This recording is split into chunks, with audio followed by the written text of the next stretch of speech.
I've been an Abraham fan for quite a while now, and it's made a huge difference in many aspects of my life. And recently I was listening to an MP3 download, and I almost had to pull over on the side of the road because I thought, oh my God, I'm not giving airtime to what I've been doing wrong, but there's been a new awareness in my thinking, and that's what I want to talk about. I find myself thinking more instead of feeling and then doing the thinking. Well, the more you think, the more fun you'll have, provided you're in alignment with what you want. The more you think, the worse you'll feel if you're not in alignment with what you want.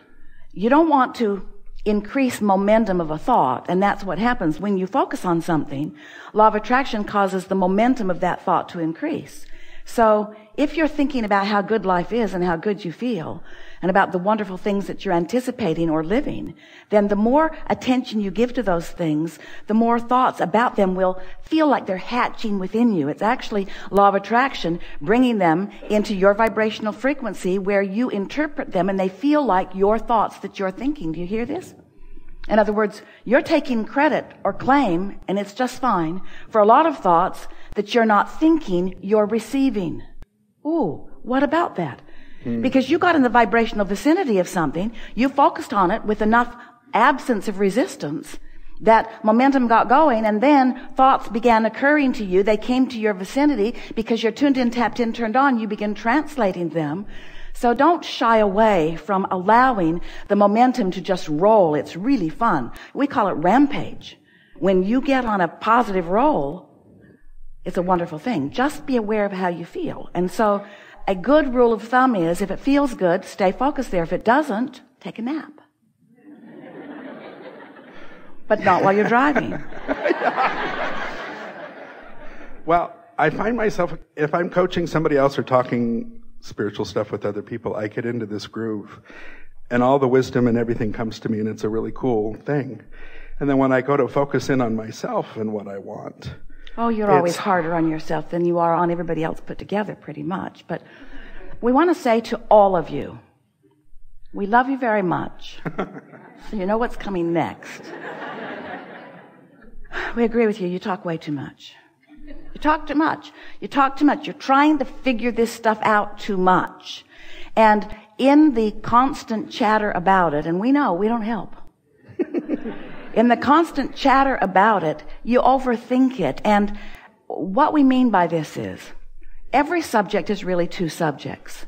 What is wanted and the absence of what is wanted. So sometimes you might think you're talking about being more prosperous when actually what you're feeling is not enough prosperity, and you're trying to convince the universe through your effort and through your words that prosperity should be yours. And so sometimes when you're talking about what you think is prosperity, you're actually just beating the drum of not having enough of something that you want. And so that's why you're so wise when you say, I need to be aware of how I feel.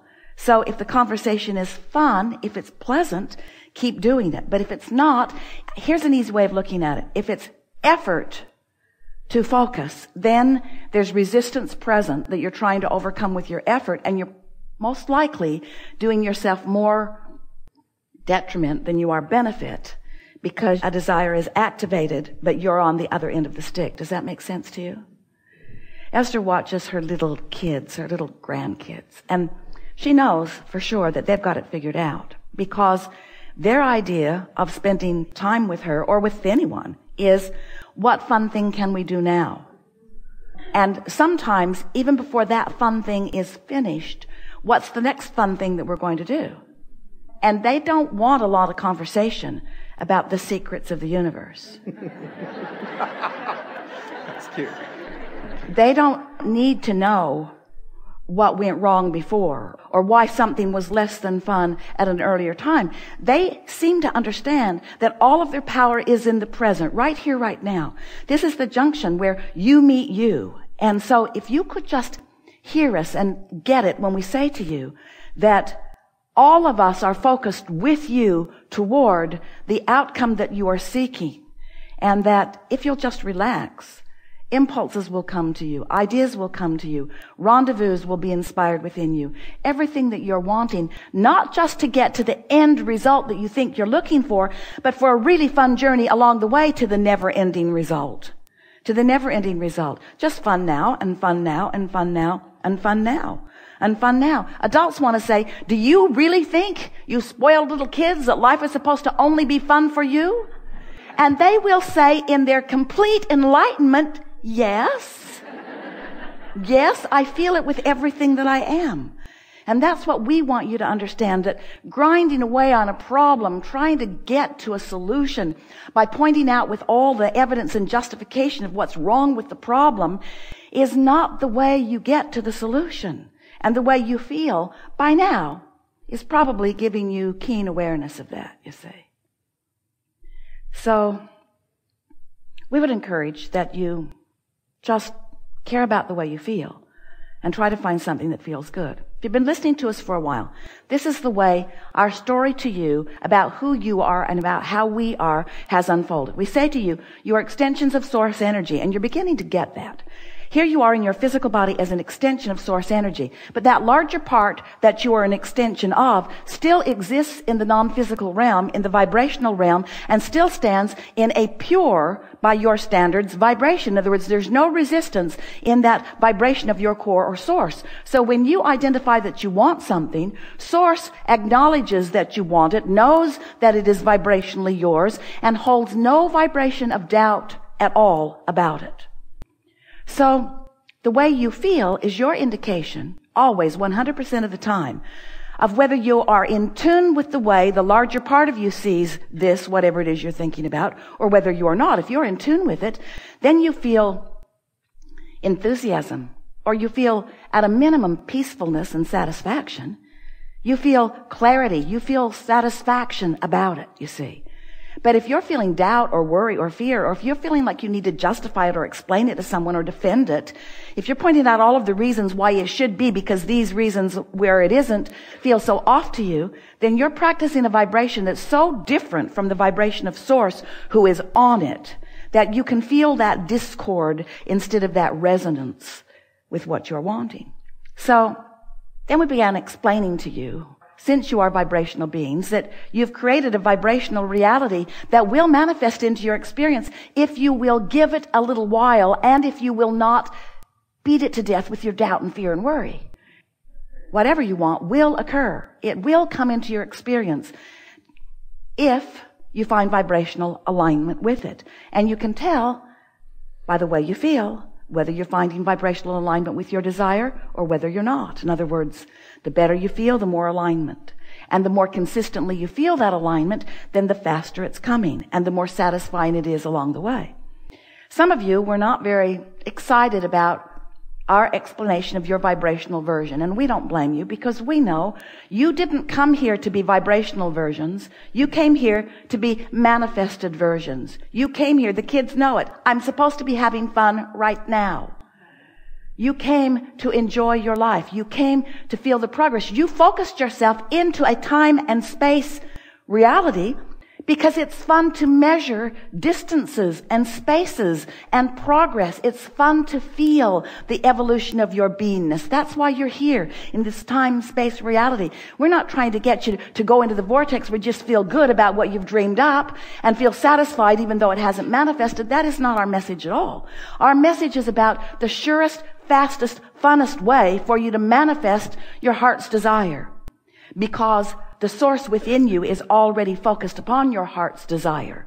And in fact, the reason that you can even feel negative emotion is because you're not focused upon it while the source within you is. So then we began explaining to you there's 3 steps to this process. Step 1 is you ask, and contrast and variety helps you to do that. And step 2 is source becomes the vibrational equivalent of it. And law of attraction gathers all of the cooperative components. And there is a vibrational version of what you want now. A vibrational version of what you want now. And then you say, yeah. The vibrational version I will accept to some extent. But I want to see it and hear it and smell it and taste it and touch it. And we say, oh, you want to realize it with your physical senses? Oh, you want to know about what real creation is, about what real birthing is? You want to understand how things go from thought into manifestation? It's the debate that's heavy in your world. Is it evolution?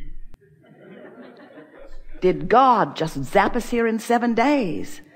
And we say, at what point did you become consciousness clear enough in your self-awareness that you began to perceive? That's what you're all talking about.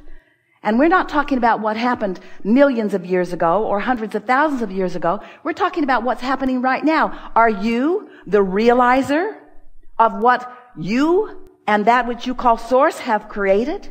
Are you on your trajectory of well-being, or are you off of it? And so that's what we talk about all day, every day. Abraham, you say, I want to realize this vibrational reality. I do want to see it and hear it and smell it and taste it and touch it.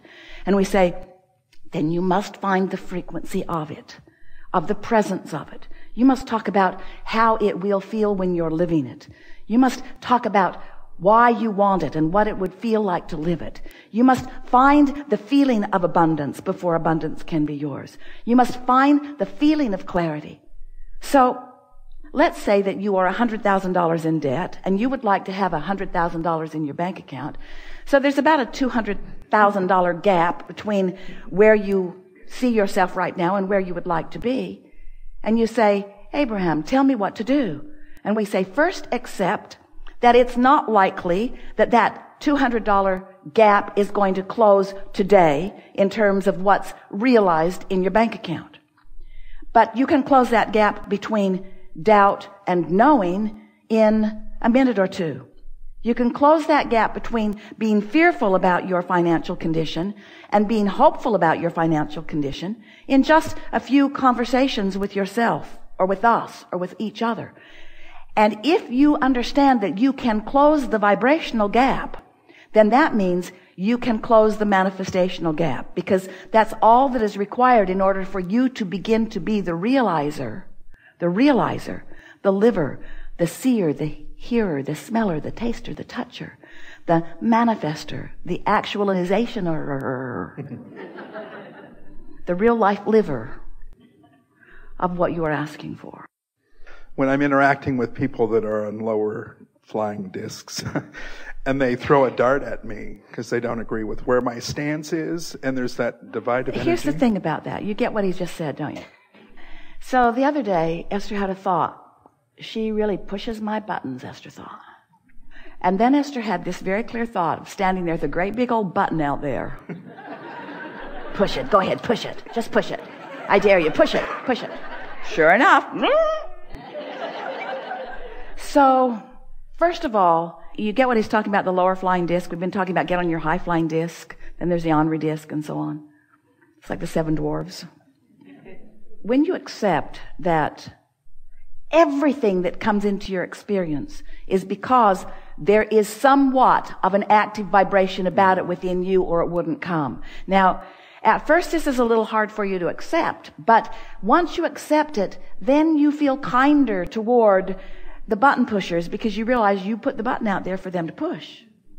And the good news about that is, until you had this encounter maybe, in this moment, on this day, you didn't realize that that button was so active.